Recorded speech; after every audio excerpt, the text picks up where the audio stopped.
Hello అండి, welcome back to our channel. నేను మీ మల్లిక. ఈరోజు మీ ముందుకి ఒక tasty and healthy lunch box రెసిపీతో అయితే వచ్చానండి. మనకున్న బిజీ షెడ్యూల్లో మార్నింగ్ లంచ్ ప్రిపరేషన్ చాలా ఫాస్ట్గా అయిపోవాలి, ఎట్ ద సేమ్ టైం హెల్దీగా ఉండాలి, టేస్టీగా ఉండాలి. అలాంటి రెసిపీని మీకు ఈరోజు చూపించబోతున్నానండి. దానికంటే ముందుగా నాదొక చిన్న రిక్వెస్ట్ అండి, మన ఛానల్ని కొత్తగా ఎవరైనా విజిట్ చేస్తుంటే కనుక ప్లీజ్ సబ్స్క్రైబ్ మై ఛానల్. దీనికోసం ముందుగా ఒక మిక్సీ జార్ తీసుకొని దాంట్లోకి ఒక 3 టమాటాలను ఈ విధంగా సన్నగా పొడుగ్గా కట్ చేసుకొని వేసుకోండి. ఇందులోకి 1 ఇంచు అల్లం ముక్క, 6-7 వెల్లుల్లి రెప్పలు కూడా వేసుకోండి. ఒక పచ్చిమిర్చిని తుంచి వేసుకోండి. వీటన్నిటిని కూడా మెత్తగా గ్రైండ్ చేసుకోండి. ఈ విధంగా మెత్తగా గ్రైండ్ చేసుకుని పక్కన పెట్టేసేయండి. మరోవైపు స్టవ్ వెలిగించుకొని గిన్నె పెట్టుకుని దాంట్లోకి ఒక 2 టేబుల్ స్పూన్ల ఆయిల్ వేసుకోండి. ఆయిల్ హీట్ అయిన తర్వాత ఒక 1/2 ఇంచు చెక్క, 4 లవంగాలు, కొద్దిగా షాజీరా వేసుకుని వీటిని దూరగా వేయించుకోండి.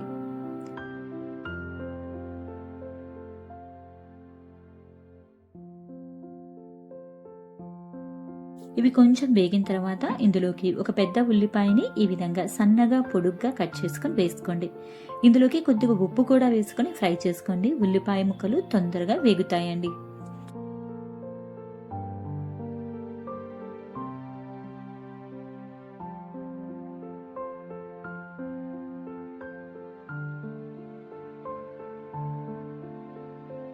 ఉల్లిపాయ ముక్కలు ఈ విధంగా వేగిన తర్వాత ఇందులోకి కొన్ని జీడిపప్పు పలుకులు కూడా వేసుకొని మరొక నిమిషం పాటు ఫ్రై చేసుకోండి.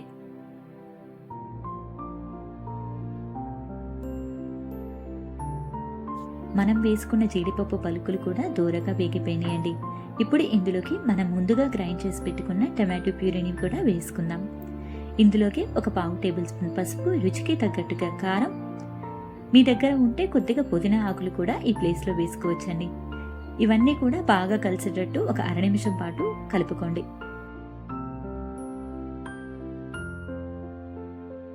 ఇప్పుడు దీని మీద మూత పెట్టుకొని ఈ ప్యూరీ మొత్తం కూడా చక్కగా ఉడికేంత వరకు మనం ఉడికించుకోవాలండి.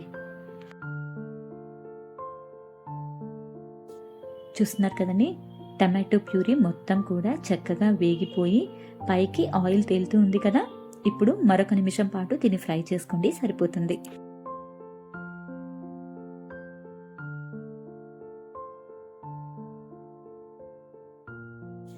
ఇప్పుడు ఇందులోకి 1 గ్లాసు నానబెట్టిన బియ్యాన్ని వేసుకుందామండి, వాటర్ ఏమీ లేకుండా.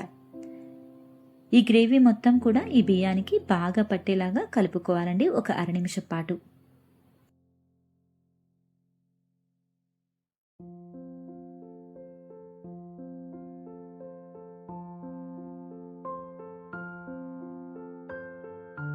ఇందులోకి 2 గ్లాసుల వాటర్ పోసుకోండి. 1 గ్లాస్కి 2 గ్లాసుల వాటర్ అయితే పోసుకోవాలండి. అదే మీరు ప్రెషర్ కుక్కర్లో చేస్తున్నట్టయితే కనుక 1:30 వాటర్ పోసుకుంటే సరిపోతుంది. ఇందులోకి ఒక 2 పచ్చిమిర్చిని ఈ విధంగా సన్నగా పొడుగ్గా కట్ చేసుకుని వేసుకోండి. కొద్దిగా కొత్తిమీర వేసుకోండి. రుచికి తగ్గట్టుగా ఉప్పు కూడా వేసుకుని ఒకసారి బాగా కలుపుకోండి, ఇవన్నీ కూడా కలిసేలాగా.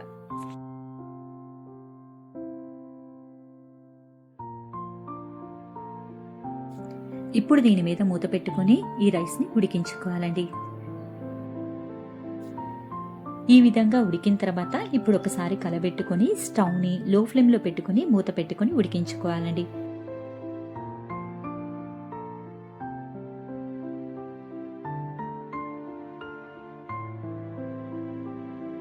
ఇప్పుడు ఒకసారి మీకు మూత తీసి చూపిస్తున్నాను చూడండి.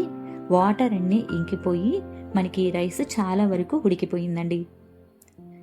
ఇప్పుడు ఒకసారి కలబెట్టుకుని దీనిపై నుంచి ఒక 1/2 టేబుల్ స్పూన్ వరకు నెయ్యి వేసుకుని 1 నిమిషం పాటు లో ఫ్లేమ్లో ఉడికించుకోండి.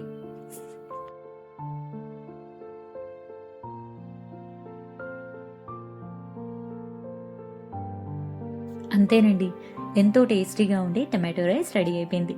ఇప్పుడు పైనుంచి కొంచెం కొత్తిమీర చల్లుకొని ఒకసారి కలబెట్టుకుని స్టవ్ ఆఫ్ చేసేసుకొని ఒక 15 నిమిషాల తర్వాత సర్వ్ చేసుకున్నారనుకోండి, సూపర్గా ఉంటుంది. మీరు కూడా ఒక్కసారి ఈ విధంగా ట్రై చేసి ఎలా వచ్చిందో కామెంట్ చేయండి. అన్నీ కనుక ఈ వీడియో నచ్చినట్టయితే లైక్ చేసి మీ ఫ్రెండ్స్ అండ్ ఫ్యామిలీకి షేర్ చేయండి. మన ఛానల్ని సబ్స్క్రైబ్ చేసుకుని కింద ఉన్న నోటిఫికేషన్ బటన్ని ప్రెస్ చేయండి. మరొక టేస్టీ రెసిపీతో మీ ముందుంటానండి. అప్పటి వరకు కూడా బాయ్ బాయ్.